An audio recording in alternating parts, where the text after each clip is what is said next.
Welcome everybody to today's Mentor Time. This is our quarterly update to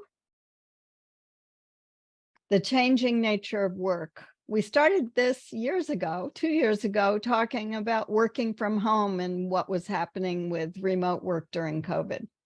Today, I'm going to talk about trends and updates. Then we're going to look at what's happening in the world of work. And finally, as we always do, what should you do and how does this affect you? So we'll get started with trends and updates. I'm really focusing, and you'll see some of this in the presentations we've been having in the last couple months, but it was January 23rd, I believe, when we last did it. And it's always amazing to me in a quarter how much has changed. So trends and updates, this is where we're starting. Where is AI in our lives? Think about it. In January, most of you were hardly aware of ChatGPT. It was just starting to be talked about as this exciting thing. And now most of you have probably seen it in action, tried it yourself. You certainly are very familiar with it. It's a term like COVID that you suddenly have gotten used to and realize. When I was searching, as I do in my GLIT, my Google Literature Review, to see if I could find a framework or something that showed me all the ways in which AI is in our life, because ChatGPT made people realize that, oh, ChatGPT, it's so unusual, until people began to realize it really wasn't. It's revolutionary, but it's not unusual. I found an article called Top 18 Applications of AI. It's really in 7 categories. I'll show you these, and then I want to just lay this out for a framework. So applications in e-commerce, education, lifestyle. And in the article, they detailed these categories: in shopping, fraud prevention, voice assistance, facial recognition, a lot of different things, whether or not you agree with which category they put them in. And then these 4, they didn't have any subcategories or examples in there, but we've certainly seen for ourselves navigation, going from a Garmin, a separate GPS device, to true navigation. Robotics, many of us see robotics in healthcare all the time. Human resources, seeing a lot of disruption there by AI, and healthcare. And these are not new. These are several years to a decade and more where we've been aware of these. So where are we seeing this in our work lives? Interestingly enough, about a month ago, there was a paper put out by the University of Pennsylvania. And I referred to this in the update on, or the mentor time on ChatGPT that I did. It's the same study. And I realize I've got things overlaying. Anyway, ignoring my error here, because I forgot to separate it. The yellow is just to say the study actually looked at what workers, what category of work would be affected, where a task, at least 50% of a task, could be done by some kind of AI, meaning you're gaining efficiencies from there. So this chart came from the New York Post article summarizing those. And what we see is a lot of these are the expected. They're things that people are writing, or having databases like credit and mortgage brokers doing things where they're already integrally tied into databases and probably public or private sources. But as well, now this is from the original paper, but came up the other day from Hung Lee, a recruiter expert that I follow on Twitter and LinkedIn. He does a weekly podcast that's around recruiting and what's happening with recruiting. But in the original paper, they define the exposure, meaning exposure to AI in your work, would be driving a reduction in time to complete a task by at least 50%. And this is the original data from the paper. I highlighted in the top the 2 highlights are survey researchers, writers, authors, public relations, all of those make more sense. Animal scientists, I was a little surprised about that. But at the bottom, those with the highest variance means those that had the highest scores for repetitive tasks or tasks that could be influenced or done by AI much more efficiently. So definitely we're seeing an influence in terms of what's happening because of ChatGPT giving us a huge jump up from AI in algorithms to other things that it can do, writing prompts, writing cover letters. So there's a new work cadre here. People are now selling themselves as and defining themselves as prompt engineers.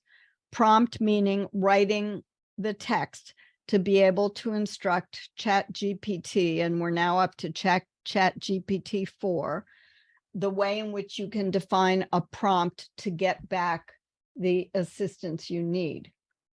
There's this guy that calls himself Mr. Prompts on Twitter, and he wrote, I'll show you all of them, but he wrote 7 different prompts that people could use for various work situations. You want a social media manager in your pocket. You want to get expert advice. I think they asked Elon Musk for advice. The prompt did, not directly. But you will see a lot of people now already advertising services to be able to write your prompts for you. And interestingly enough, I get a weekly newsletter from Christopher Penn. He's a marketer who is really data focused, and I've followed him for years. His newsletter, I think, is worth getting. His big article was on protect your AI prompts. He views these just intellectual property like a patent, or for us, the products that we produce that demonstrate our ability to do our work or the experience of doing our work. So he was saying he'd done a presentation with some folks, and at the end of the meeting, they were asked if the prompt could be shared.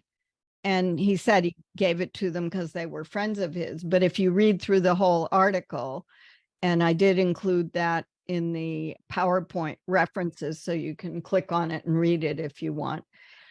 He said, if this is equivalent to you asking me to share it, I have to think just like a developer would think when Christopher Penn says, oh, could you send me the source code for the product you're building? Suddenly we become aware that's a valuable resource. And Christopher, who's a marketer, made the point that even though the prompt was about some financial planning stuff, he might eventually, or maybe would work with financial services firms. And so he might not want to share the prompt that he had been talking about or showing people. So the biggest change that's been happening in this quarter in work primarily has been AI influences, much more visible and much more disruption occurring in, HR and recruiting especially. So what's happening in the world of work now? I didn't pull out all the employment numbers because there's been very little change in them. Basically, the unemployment rate is low. Unfortunately, Black workers are almost 2 percentage points higher than the rest of the workforce, or at least white workforce. So our employment rates for whites were down below 4, and they're still a disadvantage, but 5% unemployment rate is still quite good. It doesn't mean people are getting the jobs they want to get, but the employment situation is good. We're still seeing tech layoffs. They're rocking people less because they're second and third round. So people are more aware of it now than they were in January, when there was a lot of people felt unsafe or unsecure in their jobs because they didn't know if they were facing layoffs. So we have that background that people are being laid off and other people are being hired. There's still a gap between what workers want for a work situation and what they're able to do. But we're getting signals that the work from home remote has closed completely. Hung Lee posted this the other day. JP Morgan is ending all remote work of any kind for their senior bankers.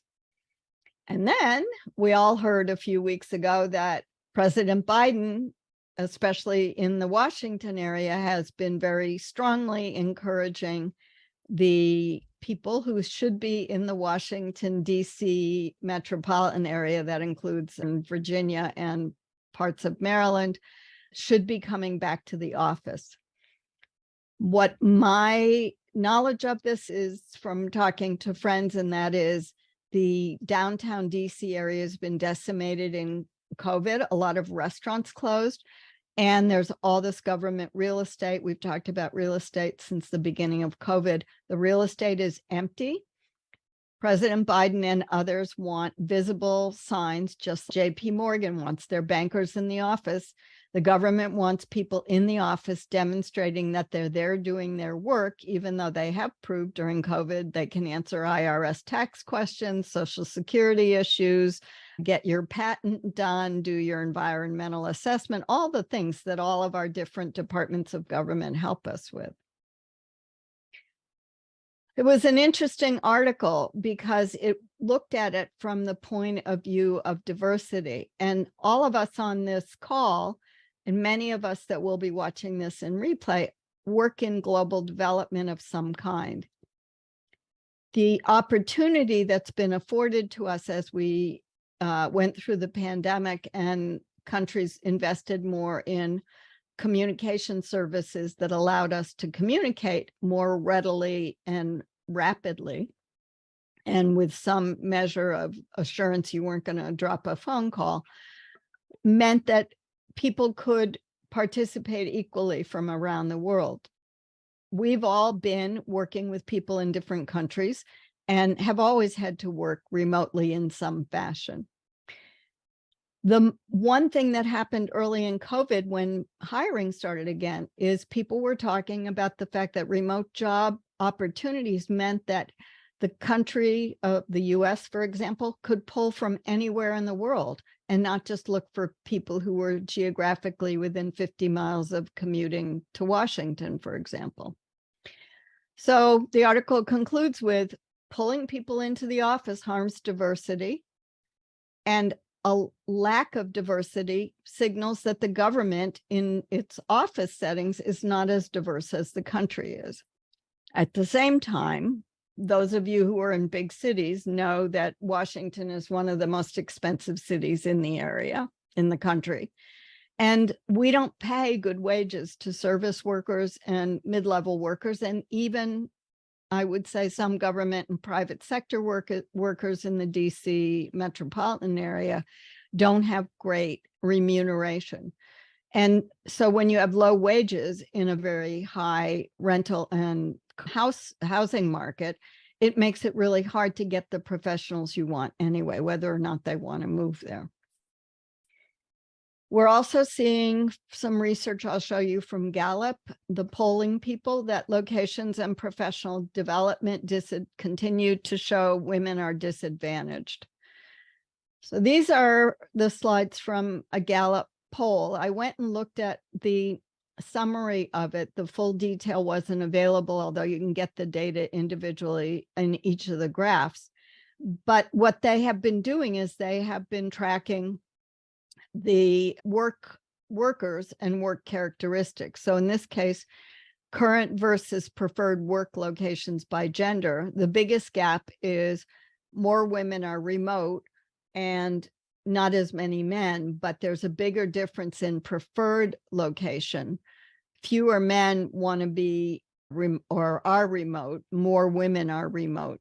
And a lot of them are also hybrid with fewer in the audience, in the office.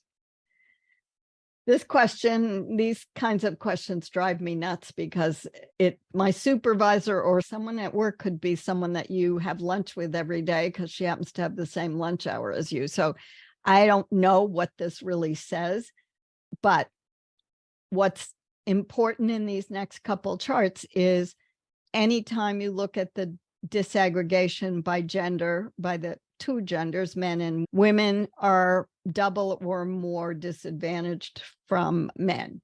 So there's more women feel like they aren't being cared for or cared about as a person than men by a significant amount.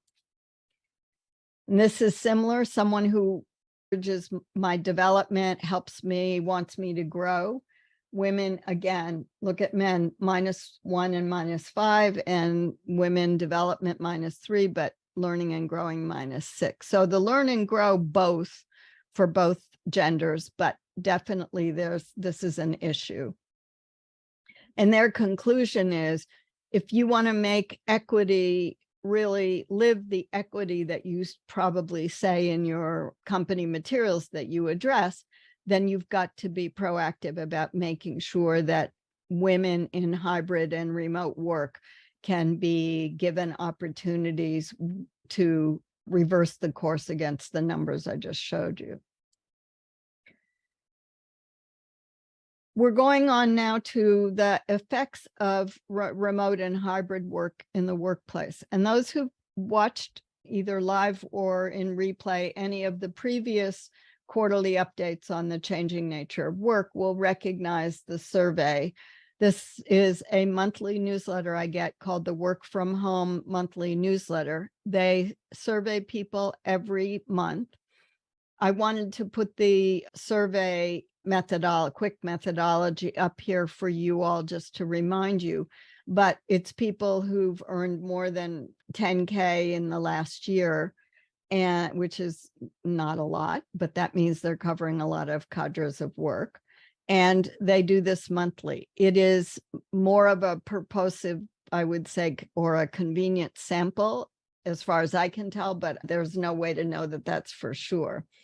But they do seem to have a way to get information, and it seems to indicate things we want to know.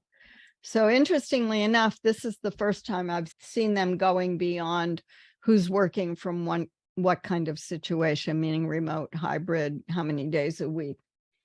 They did a whole section on engagement during video calls. So this shows, obviously, depending on meeting size, the smaller the meeting, the more likely you are to have your camera on during the meeting. I'll tell you, I'm sure a lot of us could raise our hand. When there's a large meeting, it's usually something I have to listen to, not be engaged in if there's 35 people or more. So I probably have my camera off too. It just depends what the purpose of the meeting is, which obviously is not taken into account in this. The second thing they measured or reporting on is rising engagement when people turn their cameras on. So the way this chart, you can read this chart, is most people think turning camera on, not most people, sorry. 1/3 of everyone who answered the question said it has no impact whether I have my camera on or off. Another, over almost 50% say I have more positive engagement. I have more engagement when my camera's on. And that is not surprising as well. But we also know, those of us in the global world, that sometimes people are lucky to be able to get on from other countries into a US webinar, which is my experience. I'm speaking from that perspective. If they can get on, they can't necessarily turn on their video because their bandwidth is low, and video takes a lot of demand on bandwidth. So at least they can participate by audio. And this was a surprise to me, that workers over 40 turn their camera on less frequently. I think maybe for me, I must be seeing, I have two ends of the spectrum, because I go to meetings where there's a lot of people who are, let's just say, definitely over 40, who have their cameras on. And then I work with a lot of young people, and they don't always have their cameras on, because again, I, like you all, work more in a global audience, and we go more by bandwidth.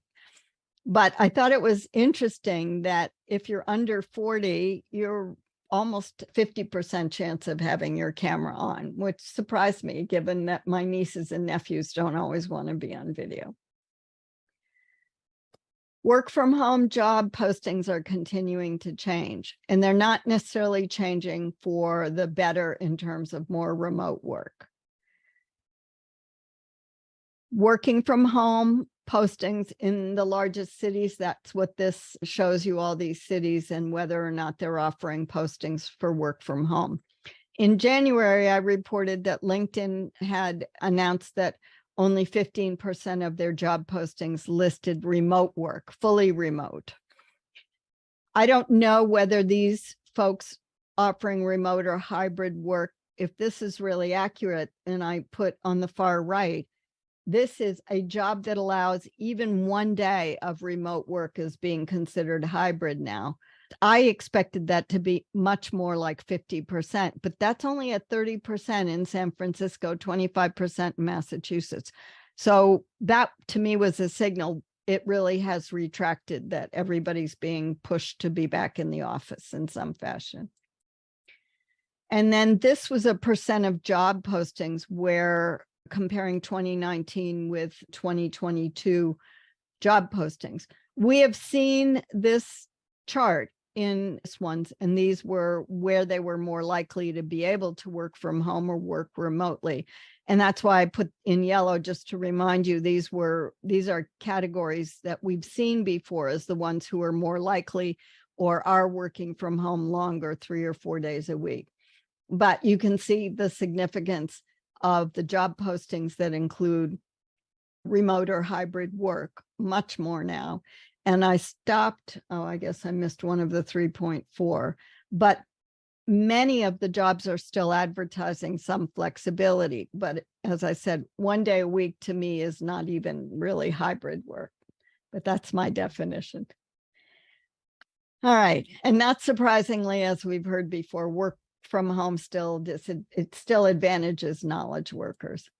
So this was the chart on who's working from home at which age. And what's interesting to me is their conclusion is workers over 50 are more likely to be fully remote or they should have put or fully on site than younger workers. Both of those statements are true, but the 40-year-olds are not that different. The biggest difference is from 10, 11 to 15% jump in remote. We're still not seeing remote going over 15%. And in the pandemic, we went anywhere from 30 to 60 or 70%, depending on the type of job. But I don't think it's that workers over 50 are more likely to be fully remote. I shouldn't say that. The chart shows that they're likely to be working either on site or remotely. But part of it may be the jobs that are available to them now that say you have to come in on site, because we saw a lot of older workers who were either let go or unable to get jobs, who've had to take lower level jobs or even jobs that are at their level but have an in-office presence. And this is one of those, duh, Sue, you're really telling me this? This slide shows that most people are an employee of one main job, 78%. Not surprisingly, we know that, but we know and have talked about last time, there's a lot of people that are doing side hustles. And we were seeing then the burgeoning of entrepreneurship, of people becoming solopreneurs. And we're seeing more of that now. And that's what they conclude, that there's a shift to self-employment. I think as the pandemic went on, people turned side hustles into full-time entrepreneur work.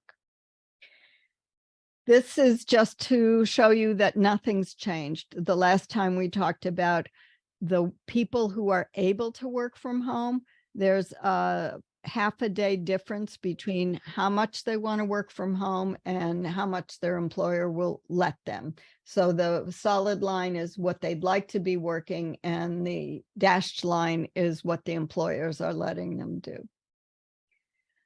I want to warn you that these two graphs have committed, the persons who published this have committed a huge error, I would say, because they show these graphs equal in height, but the one on the left has a scale of 15 and the one on the right has a scale of 30 minutes. So just make sure you understand that this first one on the left should be much smaller. I should have made it and pasted it smaller. But anyway, they asked people to track for the last week, every day, how much time did you spend mentoring others or getting mentored? And I don't know what they meant by this. I don't know if they meant being supervised versus professional development or helped in doing their work. It's really hard to know.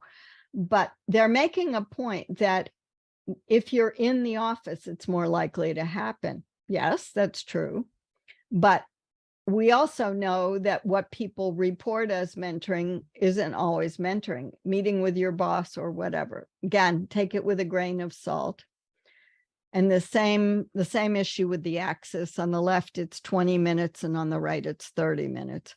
This is people going into the office spend more of their time doing professional development. What I know about the corporate world is, first of all, formal training and professional development also includes all the things you need to do on HR requirements, sexual harassment, equal opportunity, and diversity, equity, and inclusion that you have to go through, as well as formal trainings for parts of your job. So I'm not surprised, but there actually isn't very much of a difference, especially in professional development. There's literally 3 minutes difference, and for the formal training, 5 minutes difference. So it's not like nothing's happening when you're at home. So we'll wind up with, what should you do? First, you're going to focus on AI as helpers and efficiency deliverers. And we talked about this in the ChatGPT review a couple weeks ago, that AI at this point, ChatGPT 3 at the time, they had uncovered that many of the errors that were coming up in ChatGPT 3 were because the database itself had been populated only with data through 2021, I believe it was. And so big hunks of information's missing, even though it goes out to the web to find things. Here's what you need to remember. What we've said all along, what people are saying finally in the last few months, or last 2 months. AI can reduce your workload, but it reduces your workflow by working to give you the information for tasks that are either repetitive, arduous, or in some way can be put through an algorithm. That's my phrasing of it. We still need, as humans, to be checking on accuracy, attributions, focus, and relevance, because it gets things wrong. And some of you may have seen a comment I made a week or so ago about, I literally had a fight with ChatGPT when I tried to get it to tell me about myself. And then it tried to give me someone named Sue Griffey who lives where I live. And I published an article I'd never published. I gave them my Sue mentor's name. I gave them the DOI of an article I had published. And it kept saying, nope, you're Sue Griffey who published something else. So, and it was biochemical, and that's not me. What I want you to do is forget FOMO. I'm partly speaking to myself, fear of missing out, like how many webinars can I go to in a week? I also want you to ignore information. And by that, we're all in an information overload and trying to curate it for ourselves. And I think it's important to think about something that I read recently about moving to insights. And although this isn't, the insights happen and we know these happen, I was impressed that the people that have developed what I'll tell you in a minute about the Eureka Scale are reminding us that insights are where we make big movement and come with our big thoughts. So what do I think? Oh, the minute I get in a shower, I want to write a note to myself. Or when I've got my hands full with a laundry basket coming up the stairs, I have some brilliant insight. And we know that time to think, meditation, walking in a park, whatever will help us. So I listened to the webinar that these two doctors who co-founded the Neurological Linguistic Institute, I think, they told me they published a paper on they told me in the webinar, they published a paper on the Eureka Scale. I couldn't find it, but I'm summarizing here the 5 parts of the scale that they developed. Now, Dr. Rock said this is a logarithmic scale, so it's not like a scale where you put yourself on a certain level by criteria. Are you are you an introvert or extrovert? You choose A or B or whatever. This is more how you become aware of insights and your ability to move. I think one of the important things that helped me think about taking work forward in this era of AI is that we don't have to pay attention to everything, but the things we pay attention to are things that move us to action.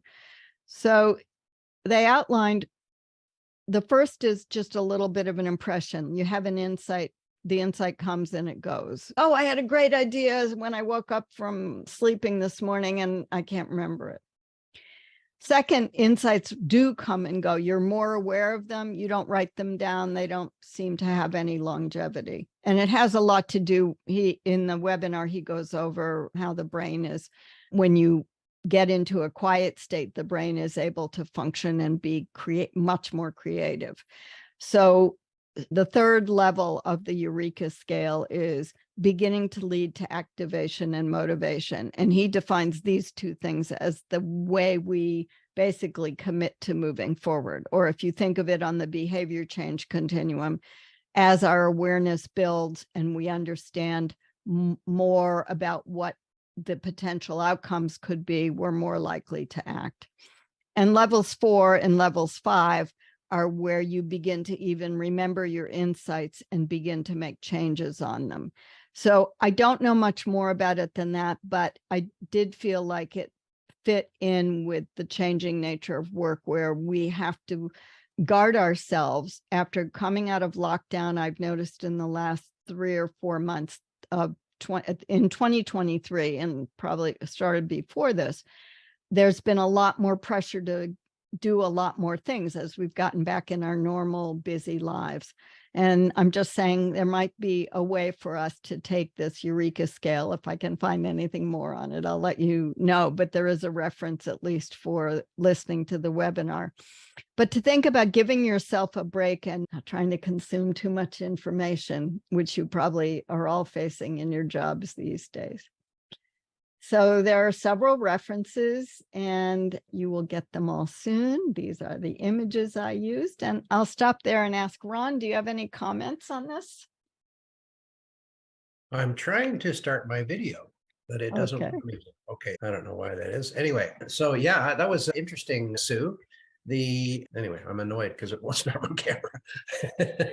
Anyhow, yeah, I thought that was very interesting. A couple of points that I picked up is when we were talking about the return to work, and you were making reference to Washington. A recent item here in Halifax, because that's the capital of Nova Scotia, is there pressure as well for bringing in civic workers into it. So instead of having, I think it was 2 days a week mandatory, they're looking to up it to 3 days a week mandatory for people working for the city. One of the big problems, however, is public transit. Because of the age of workers, there's something like they just have barely enough people in the transit system to handle the number of buses that need to run in order to operate the current system. And they want to increase it so that they can handle higher, for several reasons. One, the green economy issues. And the other one is, of course, if you're going to change the number of people coming into the city, then that's going to affect the number of transit workers, et cetera. So there's that. And that's, of course, related to the issue of restaurants and so on that you mentioned. One that struck me is the gender issues and you didn't mention it directly, but it is related, and that's the business of childcare. Similar problems are coming up here is where, okay, yeah, there's pressure to have people go into the workplace, and that therefore means more childcare is necessary in order to make it reasonable. The government of Canada has decided to provide some subsidies to childcare in order to improve their ability to get into the workforce. And that's given the idea that women tend to be the primary childcare people. So the problem, once again, lack of workers. So the offerings that they were hoping to see are not coming to pass because there aren't enough workers out there, and it's low pay and so on. Yeah. Last one on the AI you were talking. One of the issues that's not really being talked about is that we're mostly talking about AI as it applies to the internet. AI also is being applied to private databases. And so this is where I think the greatest breakthroughs will actually come, is where say an insurance company has its own database and it uses AI as part of the research tools. So they're less likely to get erroneous information because they own the information. It doesn't mean they won't, but if they're dealing with a dedicated database, that makes it better. And this is true, of course, in the medical profession, where the medical profession has its own data system, really, and it's technically not, we know that you can go out and ask a doctor or whatever, people do that all the time, but the real data that needs to be acted on is much more constrained. And so some of those areas I think will be very interesting as AI comes in to be support to doctors and nurses and whatever, healthcare professionals.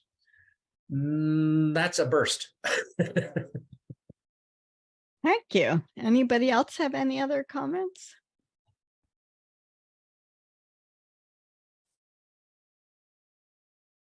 That's interesting that we guys were talking about this issue today, because I have to analyze data for working from home for next week conference for our department. And I'm looking at it, and it's interesting how, like, we're looking at the descriptive stats of who wants to work from the office, what do they need if they decide to work from home, do they have any issues? And some of the comments I'm reading relates to some of the research, but also that you presented, but also like people are commenting about productivity, how they noticed they're not productive. And then they do not want to come to the office because they're going to be spending their whole day doing Zoom meetings. So why come to the office when they have to spend the whole day doing Zoom meetings? And then comments also about like they're not being paid enough for the gas, for example. But also it was interesting that my department have decided we need to do this to counter out if we need a larger or a smaller space for the office. Yeah, I'll share the results, guys, with you next week or like in our next meeting when I see more in details, run over all the data and the descriptive data. But yeah, definitely they're talking about people going back to the office and showing up more often. But it seems that people, like we had a question regarding if you have to come back to the office, would you leave or would you stay? And it seems that a lot of people are just like, you know what? We would like to stay, but we need to be compensated for a lot. Commute time, gas, working more appropriately in the office, having more appropriate equipment and stuff like that. But a lot of people are just like, I still would prefer to work. Yeah, I would leave and still prefer to work from home. Thanks. That's so interesting. And I think it just continues to confirm that he's finally had the ability to have a true work-life balance, to be able to do a doctor's appointment in the middle of the day or see the kids' soccer game. And I think that it's a challenge. I know the commute costs must be horrendous now with gas prices where they are. I think about people, when I used to commute 22 miles to work, not just the time, but also the costs, as you were saying. At the same time, there are fewer and fewer remote jobs. So I'm happy to hear that your department is at least researching this, because the area that I found disturbing in the last few months has been companies are going back to the we're sitting on the king of the mountain approach, or we are the king of the mountain and you will do what we tell you to do, as opposed to we better keep our talent happy if we want to keep people and not spend $75K to replace someone and take 6 months to get them up to speed. Ron, did you have some comments? Yeah, actually, it was just some things that Ala said that reminded me this idea that I think one thing will happen as well is that entrepreneurs, that's where biggest job growth happens. So entrepreneurs are not going to do what big business does.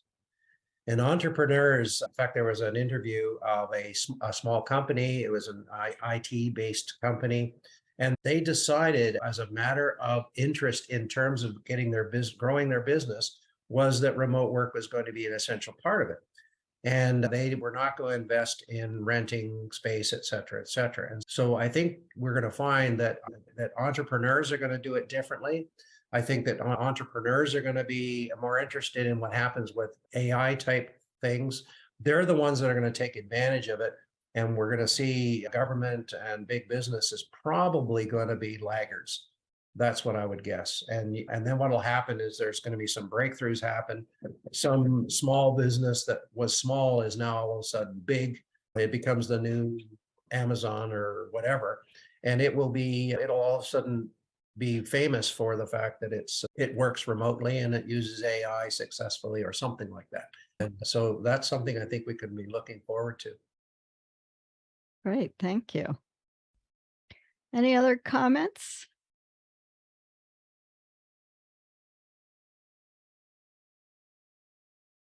Then I will open up the chat box one last time. Anybody going?